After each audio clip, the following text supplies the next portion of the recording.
right meaning is literally a way of life. If you think that you will be on a diet and then off a diet, it's going to fall apart before you realize. So Ishi, now that the New Year's is coming, and one of the biggest resolution I know that I'm going to take also is that I'm going to eat better, I'm going to be on a diet, and I'm going to lose 10 kgs. But I know what's going to happen 1 month later, I'm going to be back. So I wanted to get your tips on how does one actually maintain their New Year's resolution and actually progress to lose that weight or just eat healthy. It's very simple.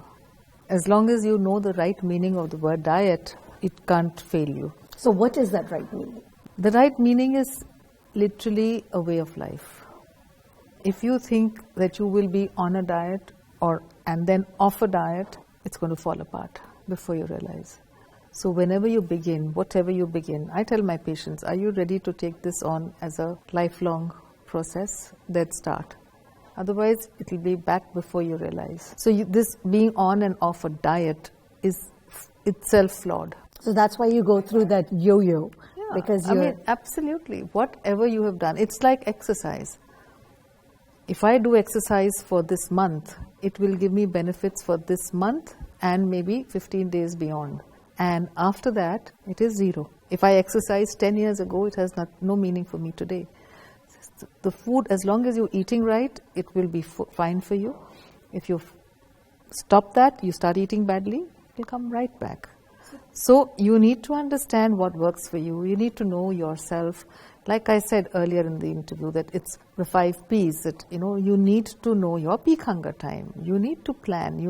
So if you don't do that, it's going to be chaos. It catches up with you before you realize. Even that little sugar that you start introducing.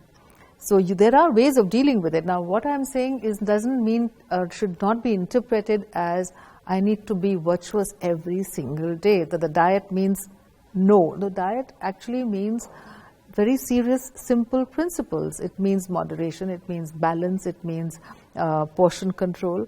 And it also, when I say balance, it means that if you have eaten in a way that is counterproductive, or you've indulged, or let's not feel guilty about these words. So if you've just indulged and had a good time, there are ways of dealing with it. So if you don't do that, then you are in trouble. And if you're constantly doing that, then you don't head anywhere. So, yeah. So in the new year, can you give us a mantra for not derailing and staying with a healthy diet as well as losing weight? So I'll actually say, don't diet. Okay. Just don't fall into a diet, so-called traditionally understood diet concept. Your diet should be something which you eat every day as a way of life, and learn how to eat. That's the important thing, and eating mindfully.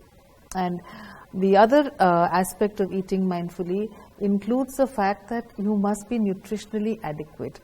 Addressing adequate proteins and minerals and certain vitamins are critical for you to be able to prevent cravings and feeling low and eating wrong. So nutritional adequacy is important, making it a way of life is important, making it mindful is important, and removing the addictive elements, or understanding that there are certain foods which could be causing the addiction.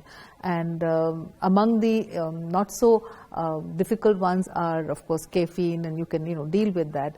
But wheat protein has something called gluteomorphine, and I see that in my patients. When they are going off wheat, they feel very much in control, and when they have even small traces, the next 2-3 days they begin to have sugar cravings and want more food, and their mood dips, etc., etc. So there are these real-time addictive foods in our diet which need to be addressed.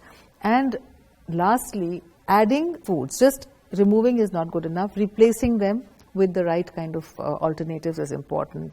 And among those, I would say having enzyme-rich vegetables, raw vegetables, and fresh fruits, etc., having the right kind of fats will help you feel full and energized, and of course nourish your body and stick with the diet. So is there one thing that must be there as part of each meal? No, it's always a balance. I wouldn't say there's one thing. Now my last question, does it help to have a dietitian or a coach to keep you on track? Because a lot of times what happens is, yes, you're doing well when you're with the dietitian, but as soon as you think you can do it on your own, you fall off the bandwagon. This question is not a fair one to me. You have to answer that question. I find I do better.